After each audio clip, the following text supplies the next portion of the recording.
I'm Paco Fabian with Our Revolution, and I'm here to welcome everybody to our live national Organized to Win broadcast. Tonight, we're breaking down the results of the midterm election and next steps for the progressive movement with Representative Ro Khanna, who's going to join us towards the end of the call. Then we're going to hear from Alice Madden with Greenpeace USA, who's going to be helping us chart a plan to take down the dirty deal for a second time. That's right. You guys remember the dirty deal, Manchin's dirty deal? Well, it's rearing up its ugly head again. And we have to organize, as we always do, to stop it once and for all. Guys, we've got a lot of work to do. And we have a great coalition gathering here tonight to do just that. So thank you all for being a part of it. If you're in Zoom, you can kick things off by telling us your name and where you're from in the chat. Also in the chat, you'll see links to share this live stream out to your Facebook and Twitter friends. Please post those on your social media channels right now to help us build a big audience for this call. All right, let's check out who's in the chat. And I got to find the chat first. I don't see anybody in the chat yet. Does anybody else? Recording in progress. Right, so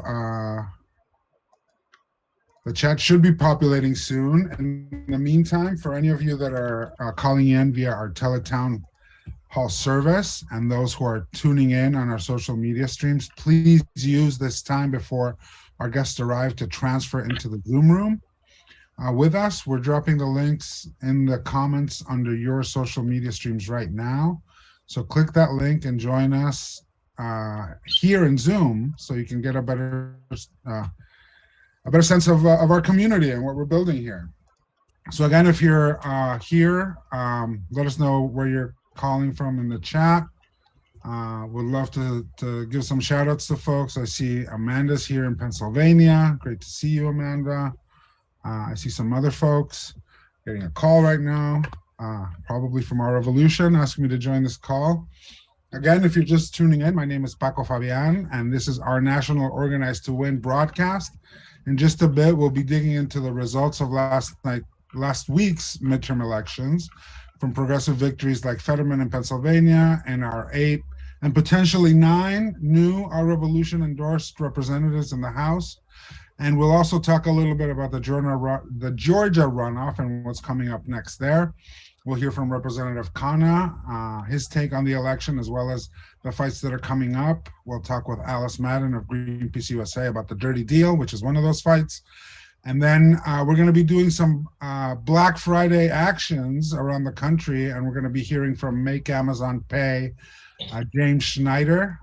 He's a part of that coalition. He works at Progressive International. So I'm so glad you're all here with us today. It's going to be a great call. Let me give some shout outs to folks. I see Aaron in Marana, Arizona. Great to see you. Lynn in Menlo Park, California. I see Joanne in Westminster, Colorado. Mike O in Indianapolis. I see Mr. M in Maryland, right outside of DC. Frank from Chicago. Diana in Denver. So awesome to see all of you. Tony from Los Angeles. Sandy here from San Francisco. Keith Gray from Our Revolution, South Carolina. Great to see you, brother. So as folks are joining, I'll try to give as many shout outs as I can. We're getting a lot of folks in the chat. It's moving really quickly. We've got more than 3,000 people, I think, on the phones listening so far. So again, before we get started, this is your chance to switch over to Zoom. You can join us here. We want everybody tuning into this call to be able to connect and interact with each other in a way that we really can through the phone. So that's in Zoom. So just go to rrev.us/Zoom. That's rrev.us/Zoom. And you can join us right here. We can chat with each other. We can build some community, build some stronger connections, and strengthen our movement. So let's see, who else is in Zoom right now? Amanda Walker's here. She loves the Make Amazon Pay name. That's great. Let me scroll a little bit. Randy from Sacramento in California. Grace from Easton, Maryland. Rita in DC. That must be Nurse Rita. It's great to see you. Always great. Racia in Florida. Andre in Columbus, Ohio.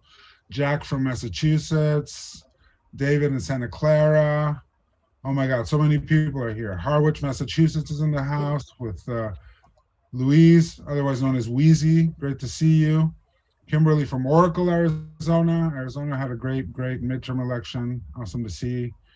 Um, I think Michael G from Eastern Massachusetts is here. Anyway, there's so many people. I can't give everybody a shout out, but I'll try to get all of you at some point as I host these calls. As you know, our Revolution volunteers during the midterms and our donors helped us make more than 4 million voter contacts, including more than 2 million calls and texts. That's awesome. We reached that many voters. This is how we turned out young voters and progressive voters, which were the margin of victory in many key races this midterm. And of course, we also prevented a MAGA takeover of Congress. So that's up to you guys. Thank you so much for dialing, for texting, for donating.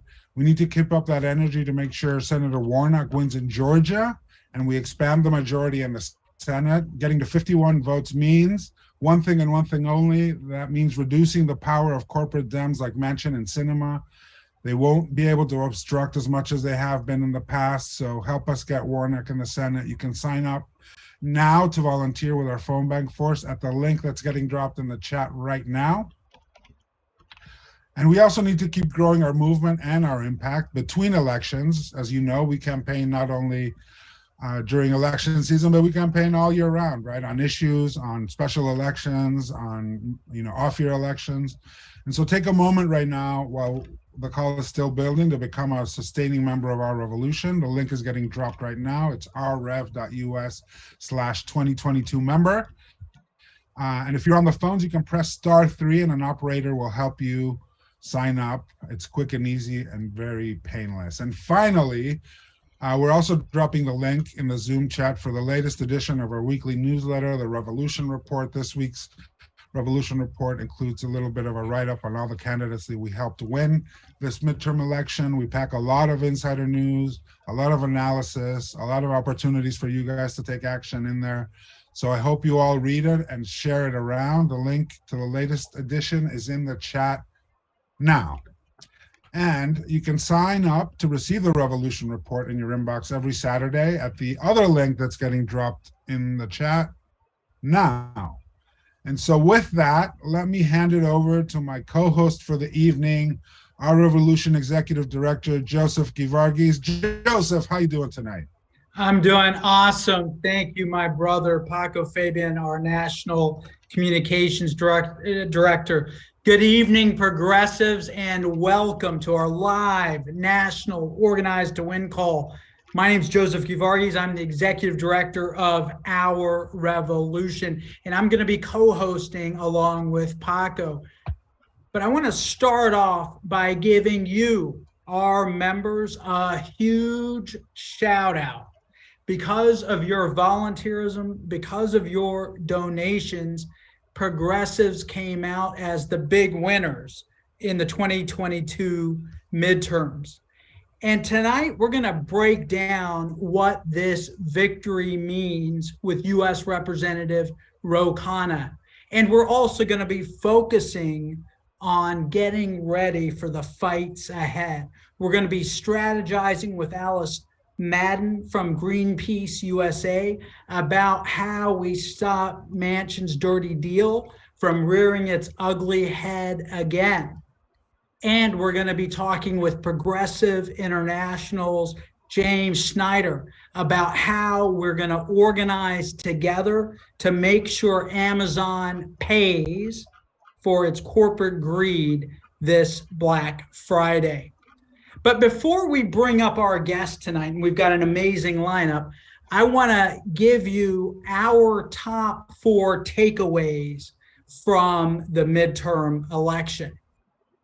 Drum roll, please. Takeaway number 1. Here's what's clear from Tuesday's results. Progressive organizing was decisive in terms of winning the midterms. Thanks to you, our revolution made more than 4 million voter contacts. Let me say it again, 4 million voter contacts. Those are one-on-one, personal, relational conversations to move people to the polls. And that's what we did, brothers. We got progressives, we got working class folks, and we got young people to vote. And our work provided the margin of victory in tight races all across the country. I want you to think about this. If our movement didn't organize, Democrats would not have fended off the red wave. If we didn't organize, Democrats would be losing. Let's go to takeaway number 2. The election told us that our populist progressive platform connects with voters and wins elections. And there's no better example than the most watched Senate race in the country. In Pennsylvania, John Fetterman proved that running on healthcare for all, running on the union way of life, running on bringing good jobs back to America, running on raising wages is the path to electoral power in the industrial Midwest. As a progressive, Fetterman outperformed Joe Biden, working class Joe Biden. He outperformed Joe Biden in every county in Pennsylvania, even counties like Erie County, which voted for Barack Obama twice before flipping to Donald Trump in 2016. John Fetterman took back Erie County from Donald Trump by 10,000 votes. This proves our case that economic populism can cut through Republican faux populism and win back the working class voters that we need to win. If you haven't gotten your Fetterman sticker yet, let's celebrate. We're putting the link in the chat right now, and grab one of your Fetterman stickers before they run out. I also want to say that our progressive agenda didn't just resonate at the federal level, it also resonated in down ballot and state and local races. Our candidates prevailed, and I want to emphasize this, our candidates prevailed in a campaign environment where the Republicans were trying to weaponize crime and hang the defund the police slogans around our neck. Well, you know what? We didn't let them. In Minnesota, we proved with the election of Keith Ellison that you can prosecute corrupt cops, the ones that murdered George Floyd. You can take on corporate criminals and you can win re-election in the heartland. Not only in Minnesota, in Missouri, Our Revolution endorsed Megan Green, who won her race to be president of the St. Louis City Council. The right wing went after her. They said that the streets were filled with criminals, but the charges didn't stick. Megan won against the Democratic establishment and against all those who were trying to create fear. Brothers and sisters, this is what I'm taking away. Voters understand that public safety is intimately connected to economic security. Public safety and economic safety go hand in hand, and that's what progressives are fighting for. Let's go to takeaway number 3. Brothers and sisters, because of our work, we are on track to have a stronger progressive voting bloc in Congress. If you remember, during the Build Back Better fight, we did not have enough votes to hold the line. Now we're on track to add 8, maybe even 9 new Our Revolution endorsed members to the U.S. House, and they're going to be taking on the corporate wing of the Democratic Party. We've got allies like Greg Casar and Jasmine Crockett, who are members, dues-paying members of Our Revolution, by the way, as well as Delia Ramirez, Summer Lee, Maxwell Frost. They ran populist grassroots campaigns that focused on what they would do to improve the standard of living of their constituents. They ran on this progressive populist platform and they prevailed. These victories send a clear message to Democrats as we think about 2024. Democrats, if they want to win, they've got to lean into the popularity of our progressive platform, not write it off. And our work over the last 2 years has pushed Biden and pushed Democrats to become more progressive. And our job in the next 2 years is to keep pushing them to go further on student debt, to go further on gun reform, to go further on marijuana reform, to go further on raising wages and building unions. That is the path to victory. Our progressive agenda isn't just good policy, though. It's also good politics. It's a roadmap for America to save democracy from the right wing. And finally, takeaway number 4. And this is the takeaway that is the most important. Takeaway number 4 is this: even though we won, brothers and sisters, we are not done. Even though we've won, we're not done. Our revolution is going all in to re-elect the Reverend Raphael Warnock, to make sure that we get the 51st vote in the Senate and take out Herschel Walker once and for all.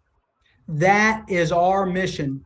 Between now and December 6th, we've got to work overtime to make sure that Democrats are positioned to deliver real change. And that starts with re-electing Senator Warnock and canceling out the outsized power of Joe Manchin and Kyrsten Sinema.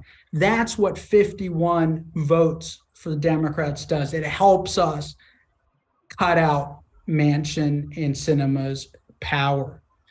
Brothers and sisters, in 2020, our work in Georgia, our phone calls, our door knocks helped boost progressive turnout by 11%, and it helped flip Georgia into the Democratic column. We need to do it again. Between now and December 6th, our movement needs you in order to out-organize the other side. I want to ask and invite all of you to donate your time. We've got phone bank shifts that are going to be starting. We have over 50,000 Our Revolution supporters in Georgia, and we got to make sure that every single one of them and their families go to the polls and vote for Reverend Warnock. The link is going to be dropped in the chat. Sign up. A couple of hours a week will make a difference for the progressive movement. And if you don't have time to give, you can also contribute your treasure. A small donation, $5, $10, it helps power our dialer. It helps power the technology that's behind our texting. It helps power our email outreach. Your contribution matters. Volunteer, donate. Brothers and sisters, we need you to win. Paco, back to you, brother. Thanks, Joseph. And just because there's so many, I want to give a couple of other shout outs. Paul in Tucson, Arizona. Go Wildcats. Caitlin Kerr in Pittsburgh. Charles in Madison, New Jersey. So many people. I saw Freya, who said she, texted her fingers raw, texting for candidates up and down the ballot. So thank you all. That's how we build a movement. So if you can, sign up and help us get Reverend Warnock into the Senate once more. So now it's time to move into some of the meat of this call.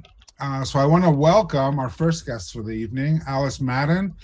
Alice joined Greenpeace USA back in September as its very first policy and political director. So congratulations, Alice. That's awesome. She's a lifelong change agent, and she brings decades of success in implementing groundbreaking progressive policies, including environmental protection, social justice. She was a speaker of the Colorado House of Representatives. And she's here tonight to strategize with us for round 2 against the dirty deal. So a few months ago, our movement rallied our efforts to defeat Manchin's so-called permitting reform. I say permitting reform because it's really fast-tracking fossil fuel projects, right? Which would have really done some damage and gutted some frontline community protections for some of the most vulnerable communities out there that are dealing with pipelines and other things running through their communities. So it's rearing its ugly head up again. And Alice is here to talk to us a little bit about how we can stop it again. So Alice, welcome, and give us a little bit of a recap of how we beat Manchin's dirty deal last time and what we've learned from round one. Thank you so much, Paco and Joseph, for having me. Our CEO, Ebony Twiley Martin, had a family emergency, but I'm incredibly honored to fill in for her tonight, and I'm thrilled to be able to join this amazing group of activists. I'm joining you from outside Boulder, Colorado, which is the occupied land of the Ute and Arapaho peoples. I'm also on the tail of COVID, as you might be able to tell from my voice, so I'm going to try not to cough too much. So first of all, you might think Greenpeace and elections. Some of you might think of Greenpeace as people hanging banners off of skyscrapers or people in little boats blocking oil tankers in the sea. That's pretty much what I thought.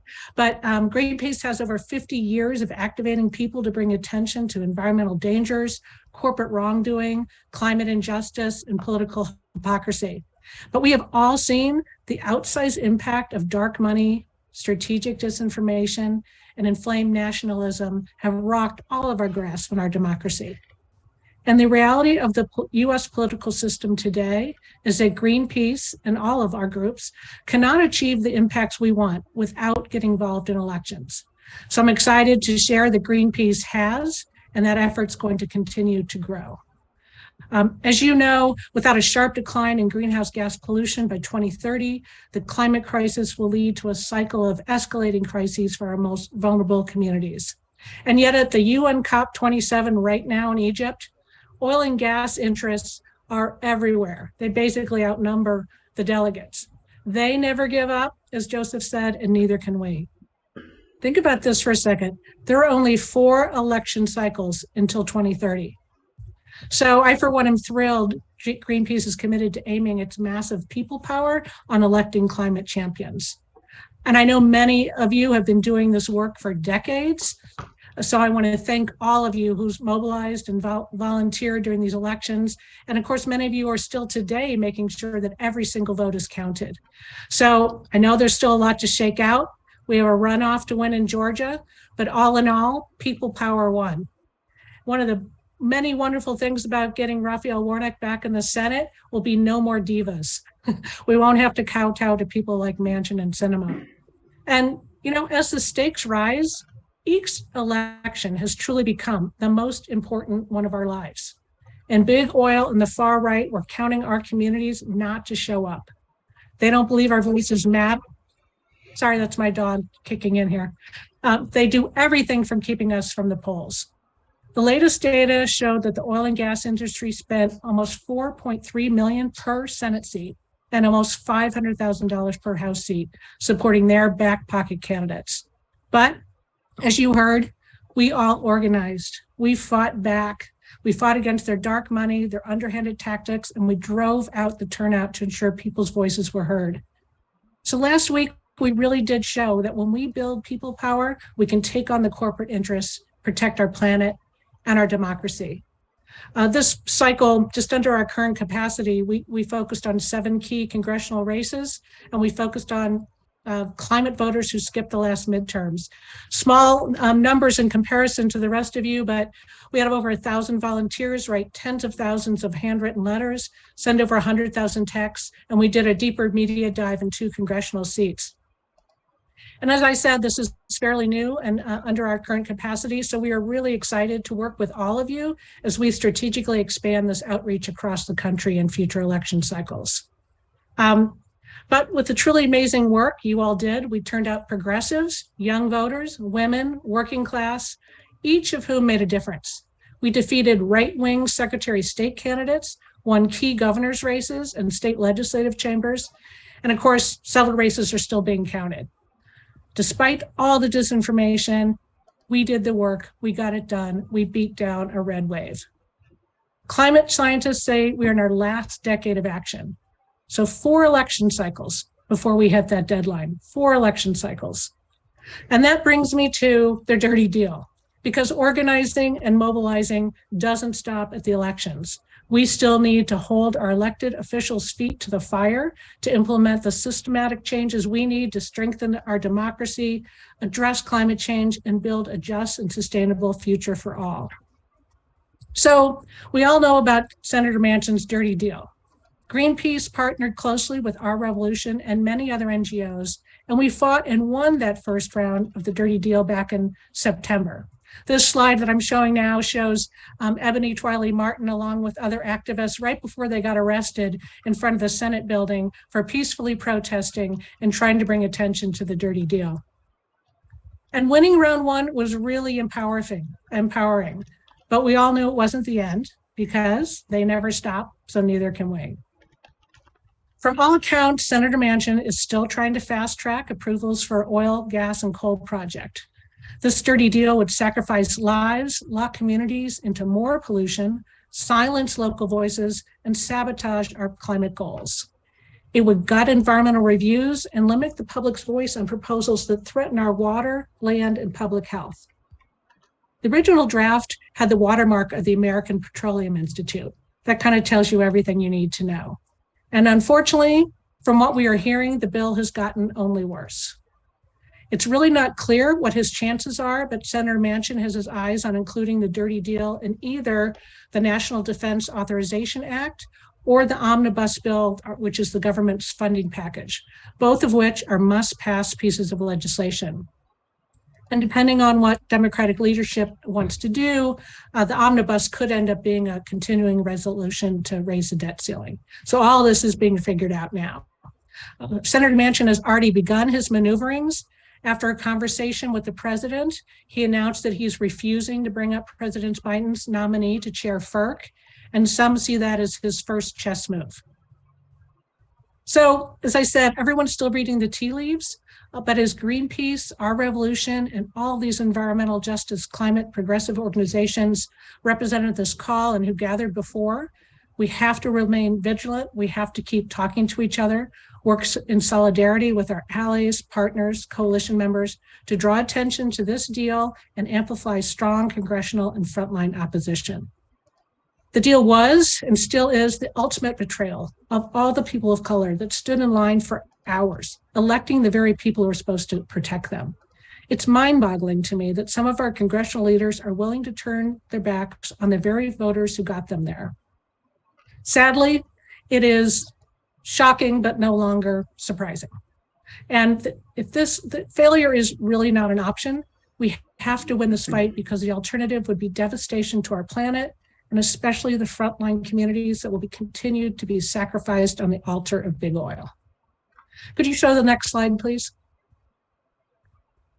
So this is just one of the the slide before that. I just wanted to mention this was one of our tactics. This truck drove around DC all during our efforts on the Dirty Deal, just showing Manchin pulling Schumer on as a little puppet. So that's sort of a Greenpeace way of really bringing attention to things in eye-catching ways. And Paco, again, thanks for putting up the next slide. Excuse me for 1 second. My voice is going. Sure, no problem. I'm really excited to announce on December 2nd, we are bringing back what's known as Fire Drill Fridays. And many of you might have heard of those in the past.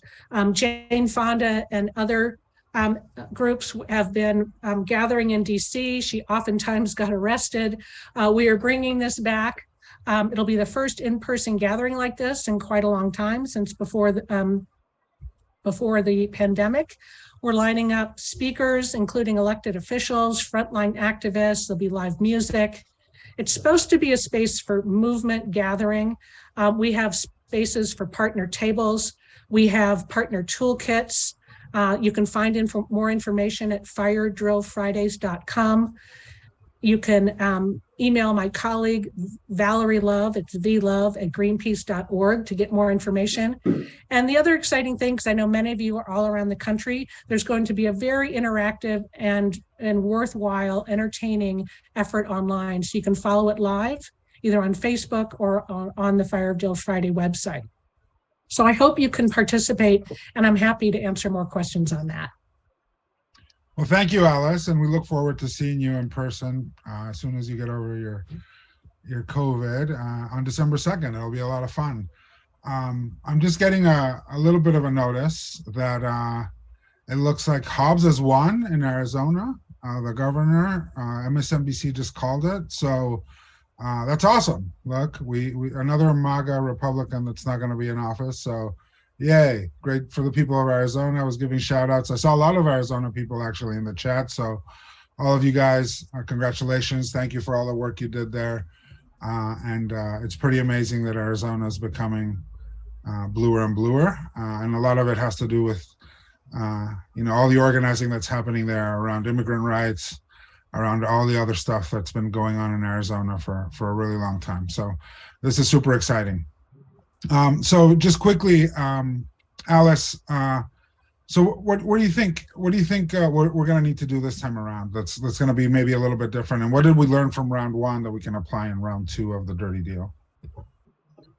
I think some of the same lessons that Joseph brought up really apply to this. Organizing works. Your voice matters. Contacting your representative, your senator matters. You can also write other senators if you feel like yours won't listen to you. There's ways to participate. We are happy to share that information. I know we'll be working closely with you, Paco, and hopefully that information gets out to all your followers about how that can work. Yeah. I think bringing attention to this will be really important. I'm so sorry. Sorry. It's okay. Drink some water. I'm with you, Alice. Cheers. Sorry about that. I almost made it all the way through. But we can't let this go unseen. That's what they're hoping. It's a lame duck session. They might be trying to get in nominees. There's a couple of bills that have to pass, and they can stick things in here. But we have heard that Republicans aren't necessarily on board with sticking it in the National Defense Authorization Act, which is really good news. If they win the House, they might want to do an even worse bill, which of course we can stop in the Senate. So everything's really up in the air. So I really hope people can just continue to pay attention and be vigilant and be ready to act. And that could include, of course, getting on the phone, writing letters, showing up if you can. Great. Well, thank you so much for joining us, Alice. Really appreciate you being on here today, especially given that you're not feeling that great. But sometimes, the fight never ends, right? We got to keep going. So thank you so much for joining us, and look forward to seeing you on December 2nd. All right. Thank you all. And for folks on the call, for folks on the phones, we're going to need everybody's help here to make sure we kill this dirty deal once more. It's like the zombie dirty deal. It keeps coming back. So get your Walking Dead references ready and sign up at the link that's getting dropped in the chat. You can sign up to be part of our Dirty Deal Rapid Response Force. Obviously, as Alice mentioned, we're not exactly sure what we're going to be doing yet, but we're definitely going to be doing something. So sign up and start planning and scheming with us on how we get to beat Manchin and his dirty deal once more. And so with that, let me bring up our second guest of the evening. I want to welcome James Schneider. He's the communications director for Progressive International. He's based in the UK and is working with different groups, including Our Revolution and a bunch of others, not just in the US, but all over the world, on a Black Friday Make Amazon Pay campaign. Next week, as we all know, is Thanksgiving. And the day after that is Black Friday here in the US. And we'll be using this corporatist, quote unquote, holiday to join worker actions around the country to make Amazon pay its workers, pay its taxes, and pay for the climate crisis that it's causing. So James is joining us now to lay out this campaign to take on one of the worst corporate offenders on the planet. James, it's great to see you. Tell us a little bit about this fight. Thanks for having me. Yeah, it's great. So the Make Amazon Pay campaign, we launched it 2 years ago to take on Amazon, exactly as you say, to get Amazon to pay its workers properly, to recognize trade unions, to pay its taxes, and to pay for its climate damage. And we're already, it's a coalition of 80 organizations, most of the trade unions all around the world that are active in Amazon. We're in something like 35 countries, all throughout Amazon's supply chain, all different types of workers. Tax justice groups, racial justice groups, data privacy groups, and environmental groups, including Greenpeace. And we're doing it because Amazon is, as everyone knows, an incredibly wealthy company. I mean, the figures are just shocking, and it's incredible. I mean, that's how Jeff Bezos was able to blast himself off to space in a phallic rocket. He's not compensating or anything like that. In the pandemic, Amazon increased its value so much that they could have given every single Amazon worker, which is like 1.3 million people, a $690,000 bonus, and still had the same wealth that they had at the beginning. Or if your fight is climate, Jeff Bezos has announced today that he's going to give away most of his wealth apparently in his lifetime, and he cares a lot about climate change, climate breakdown. Well, Amazon's carbon emissions have gone up 18% last year. They're meant to be coming down to zero, net zero, and they've gone up by 18%, and they only account for 1% of Amazon products that they sell on Amazon. And then when you look at tax, Amazon is amazing at tax dodging. They barely pay any tax anywhere. I mean, they barely pay any tax in the US. Most years, zero federal income tax, massive subsidies as well, as different states compete to bring in Amazon. And you get the same thing in Europe, and then massively the same thing across the supply chain.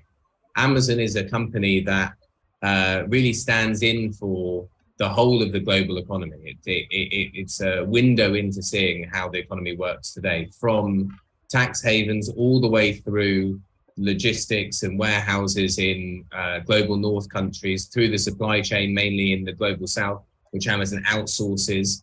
And we work with, and they will be taking part in the action with workers in Bangladesh, Cambodia, the Philippines, Colombia, and all over the world that Amazon doesn't accept to their workers, but the work that they do is for Amazon. So we are having a global day of action on Black Friday, Friday the 25th of November, where there will be strikes against Amazon in parts of the world. There will be protests of all different sorts. We'll bring together all these different issues, so environmental justice, workers' justice, tax justice, but also other struggles. For example, our allies in South Africa are the indigenous movement that are campaigning against having their sacred land and river bulldozed over to build Amazon's regional Africa headquarters. So in this campaign, we're able to bring together all of these struggles to make them more powerful by fighting together. So, and that's what we're doing Friday week. That's great. And, you know, folks that are here on the call can get involved by joining and clicking on the link in the chat. We have events that are scheduled in New York and Washington, D.C., in the Chicagoland area. But if you want to set up your own event, you have the ability to do that as well. So if you click the link that's getting dropped in the chat, you'll be able to do that.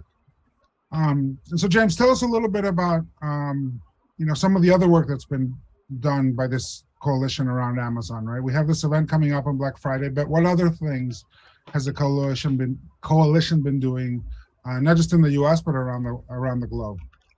So this is our fourth global day of action, the third one on a Black Friday, and it's based in workers' struggle. So we organise around when workers in some parts of the world are going to go on strike, and try to link them up with other workers through Amazon's supply chain. And we're hoping that this year will be our largest, but we've seen quite incredible things and amazing shows of solidarity that between different parts of our coalition. So, for example, in the first year in 2020, we saw workers from Amazon Workers International, which is a kind of grassroots bottom-up union in Poland, working alongside the main larger trade union and Greenpeace activists. And the main union there has a lot of coal workers, so often they and Greenpeace don't get on, but they came together for this. And one set of workers blockaded the warehouse while the other set of workers walked out of the warehouse. The truck drivers were blockading the warehouse. And then environmental activists came and joined them. And their demand was that they should get the same Christmas bonus that the German workers who do the same work just over the border did. And the German workers came out and stopped working as well in support of their Polish colleagues. So it's just one example of how bringing people together across borders and across issues can build international solidarity and can make us stronger. And they won that fight. They got the increased Christmas bonus that they were looking for. That's great. And look, we've seen similar stuff here, right, with Amazon workers in New York and Bessemer, Alabama, where we're hoping to put together an event, and other places, sort of, going through the same struggles that folks in Poland and Germany and everywhere else are going through, right, because of this large behemoth multinational corporation. And we're finally starting to do multinational organizing around it, right? So it's great to see. James, thank you so much for joining us. Thank you so much for having me, and hope to see some of the people on the call and in photos and actions on Black Friday.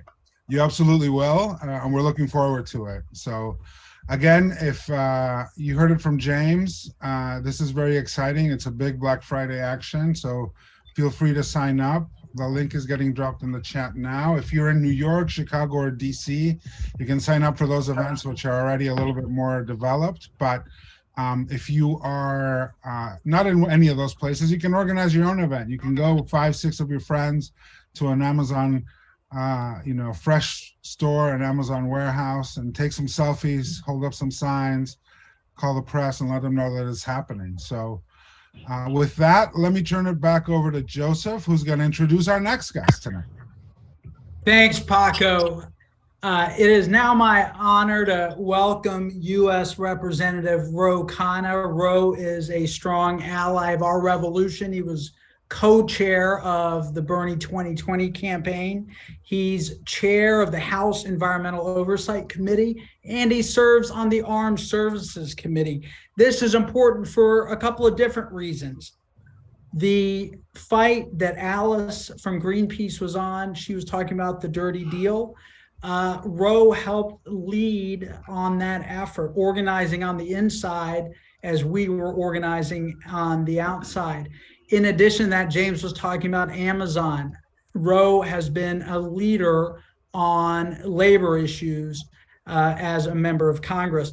That being said, Ro, welcome to our call. Thanks for being here. And I want to start with your take on the midterm elections. Well, Joseph, first, thank you to everyone on this call, to Our Revolution. You're organizing, you're getting the vote out, you're getting young people out, you're getting folks out on climate. Made a huge difference in the midterms. And I think progressives can be very proud of our contribution in all of these states. I was particularly proud of my good friend John Fetterman, the resilience he showed. And here's the important thing. He showed you can run on Medicare for all. He showed you could run on free public college. You can be a Bernie Sanders supporter. They kept attacking him for being a Bernie Sanders supporter. And guess what? You could win a swing state. And he won it by more than even President Biden carried it. So I thought that was a fabulous win. I mean, I thought Mandela Barnes ran a great race. I mean, even coming within a point, I know he was slightly short, but because the ugly campaign Johnson ran. But I think we showed that progressive messages work, and we are held the Senate, and it's going to be very close in the House. So thank you to everyone on the call. And Ro, thank you for your leadership. You were out on the stump rallying for a lot of these candidates. That being said, you're still going to be out. You're going to be going out on tour talking about what Democrats can do to champion the issues that matter most to working class people. Tell us a little bit about that tour and some of the themes you're going to be hitting on. Well, I've got two major speeches. I'm speaking on Wednesday at Georgetown University on a message of economic patriotism, which is to say we made a big mistake in this country for 40 years. We shipped our jobs offshore. We shipped manufacturing offshore. We didn't think manufacturing mattered. We didn't make enough steel in America, masks in America, latex gloves in America, semiconductors in America. And we've got to bring our manufacturing, our production back, and a lot of that is going to be clean steel, clean aluminum, electric vehicles, batteries, and that's something that we can do here. And I'm going to be talking about how so many communities have been left out after deindustrialization without a real plan for economic revitalization.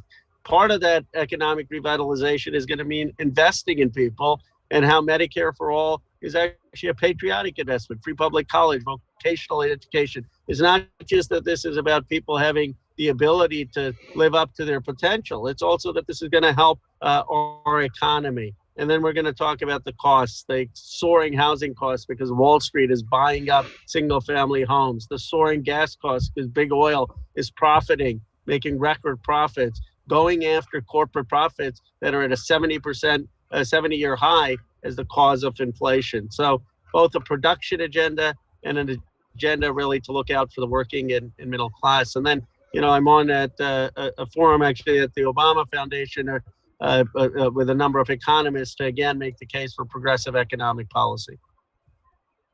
And so, Ro, here's what we've seen. As you said, there's been a 40-year attack on the working class. There's been massive deunionization. There's been free trade policies that globalize jobs. Donald Trump came on the national scene in 2016, really talking about making America great by creating jobs here. He started a populism. He started a new wave of economic populism in the Republican Party. What would set that apart in our party, given that Democrats aligned with Republicans to ship jobs overseas and to destroy labor? How do we make sure that Democrats can capture this issue effectively from the right-wing populists? Joseph, that's a great point. Well, first we have to speak honestly that NAFTA was a mistake, that some of the trade deals were a mistake, having the WTO and China's ascension there without any labor standards, environmental standards were mistakes. But look, what did Donald Trump say? He said, I'm going to bring new jobs, new factories, and giving a corporate tax break doesn't do that. I mean, that just gave corporations a chance to ship more jobs offshore. If you really want to build new factories, if you really want to build new industries, you've got to work with labor, you've got to work with businesses to invest in the United States. And that's what FDR did. He actually provided some of the capital, low interest loans and grants for new factories and industries. And he had demanded that if the government was going to do that, you couldn't have stock buybacks. You couldn't have workers not be paid fairly. He demanded a prevailing wage. He demanded worker standards. So we've got to look to FDR, but for a 21st century model where we bring together our educational institutions, our businesses, our government to actually lead in the next generation of industry. And we insist that they hire a union to be building these factories, that they be paying a prevailing wage, that they not be taking that money and putting it in stock buybacks. The reality is we have the plan to actually reverse the trend of deindustrialization. The reason I know it is because FDR built the country's industry. We just have to go now implement it. No, that's right, Ro. And the model that you're talking about is a much more robust role for the U.S. government as a convener of different stakeholders, in particular capital and labor, and investing, making sure the interests of both are met, and not the interest of capital at the expense of labor. And you're right, under FDR, we saw the greatest surge in union growth ever. And that was because FDR made a decision. He said, if you want to do business with the United States government, you've got to have labor peace. Bosses have to sit down and engage in collective bargaining with their workers. And the truth is, we were, Ro, right before you came on, we were talking to Progressive International about our work to hold Amazon accountable with the Make Workers, the Make Amazon Pay Day of Action on Black Friday. in this moment, right, where workers are really outgunned by corporate giants like Amazon, what should the U.S. government be doing to make sure that workers can join together and engage in collective bargaining? We've heard good speeches from politicians, right? Joe Biden supported the Amazon workers organizing, but we haven't seen tangible progress in terms of increasing union density, even with Democrats in power. What do you think should be done? Well, the first thing is we need to fund the National Labor Relations Board. I mean, Larry Cohen, I don't know if he's on the call, but he's always, this is his mantra. It's been totally underfunded.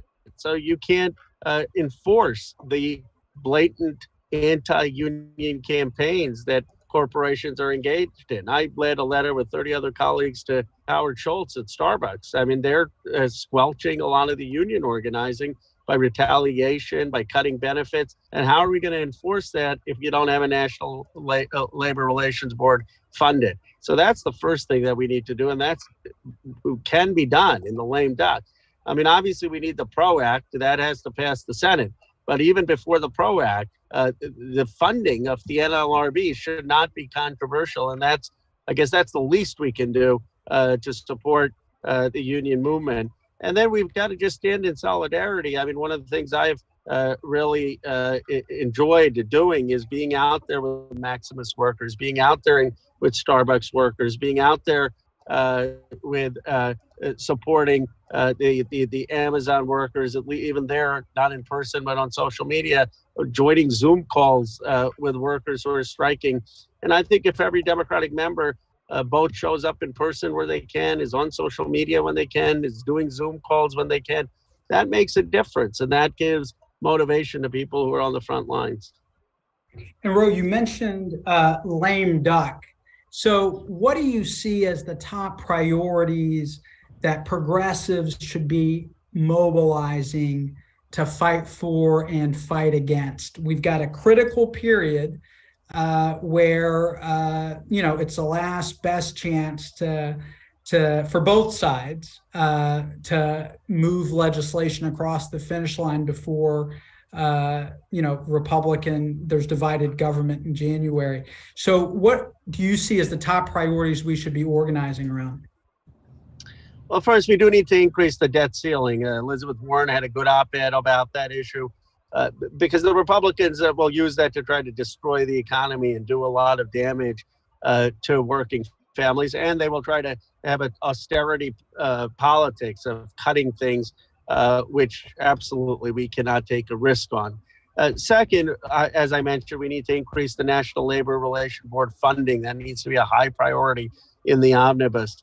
Third, we've got to do whatever we can to resist this side deal, this permitting reform deal. Let me explain. I mean, I led the efforts. Rahul Rajalpa really led the efforts, but I was right there with him among a number of others, early vocal advocates against that side deal. And I had worked with Senator Manchin on the original IRA to get that passed, but the side deal was never part of that. Here is why it is so important to support that side deal. I was up campaigning for my friend Annie Kuster and Chris Pappas in New Hampshire. As a part of that, I went to Berlin, and Berlin is a town up in North County in New Hampshire. And they said that they wanted to have solar and wind manufacturing, solar and wind there. But solar and wind was being restricted by the governor, capped at how much they could have. And the transmission line did not have the infrastructure to be able to transmit it to the smart grid. Now, the problem was not permitting. The problem is that the utility company does not want to invest in the transmission line to upgrade it so that the solar and wind can get to the smart grid. The reason I go into that detail is there's a lot of misinformation out there. If you want to improve solar and wind getting to the smart grid, what we have to do is require these utilities to invest in the transmission lines that are existing to upgrade that infrastructure and invest in that. That's what's going to do it. It's not a permitting issue. What they're trying to do with permitting is permitting for old fossil fuel infrastructure, not for this new stuff. And we just have to get the facts out there. So from labor to the climate, Roe has been a steadfast champion for our movement. I want to just bring this full circle. Roe is going to be speaking at Georgetown University on the 16th. If you're in the metropolitan DC area, we invite you to come and hear Roe speak about the new economic patriotism. And that's fundamentally about making sure that we have good union jobs, making sure that we invest in a clean energy future, and making sure that our government's on the side of workers. That's what our progressive movement is fighting for, and that's what allies like Roe are fighting for. Roe, thank you very much for being with us tonight. Thank you, Joseph. Thank you for your leadership, your vision. Paco, thank you. And thank you to everyone on the call. We always are working hard, but take a moment to celebrate what you achieved in these midterms. So I really want to thank everyone in our revolution. I'm so grateful to all of you. Thanks. Paco, back over to you. Thanks, Joseph. Thank you, Ro Khanna, for joining us tonight. As Ro mentioned, the permitting deal, the fast tracking deal, the dirty deal, is really focused on fossil fuel and not so much renewable energy. To the point that I've read the bill, at least the last version of the bill. It's about 1,000 pages, and there's only about 8 pages that mention, renewable energy in any way, shape, or form. So I can do math. You can do math. I know I'm a comms guy, but yeah, that gets to the point that Ro was trying to make, right? So we're getting close to the end of our call. Just want to mention some few upcoming events. I think we've talked about these already during the call, but just as a quick reminder, our revolution is going all in to make sure Senator Warnock wins re-election in Georgia. We must defeat Herschel Walker and get the 51st vote in the Senate to diminish the power of Manchin. I see all the emojis flying around. Great to see that. Phone bank shifts will start after Thanksgiving, so sign up to join our call team and get ready to hit the phones. The link is in the chat. It's getting dropped right now.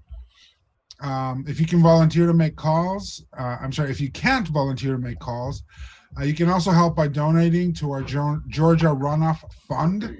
That link is getting dropped in the chat now. Your contribution of $5 can help us make something like 10 phone calls to people in Georgia. So think about it that way. A little bit of your investment can go a long way. And before you go, make sure you also get your Fetterman sticker. There's not that many left. It's been a hot ticket item here at our Revolution Fulfillment Center.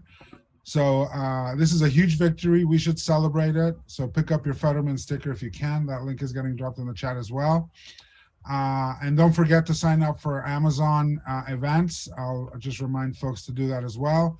Those events are happening Black Friday, the day after Thanksgiving, in New York, in DC, in the Chicago area. And we're putting more up as we go. So as other events come up, they'll be showing up in that link.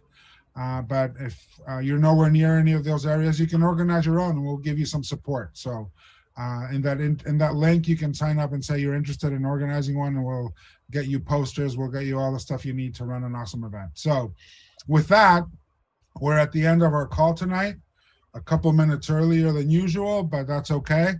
It gives us a chance to celebrate a little bit more that we were able to hold on to the Senate and continue pushing back and making the House hopefully a little bit better with our chunk of progressives that are joining the House. So as we do in every event that we put together, in person, virtual, etc., we have our little chant, and I want to repeat it. Say it loudly with me, even if I can't hear you. Maybe your neighbors upstairs or your neighbors next door will hear you. When we organize, we win. When we organize, we win. When we organize, we win. All right, it's not just a chant, it actually happened last week. So thank you, everybody. Good night, and we'll see you next time. Recording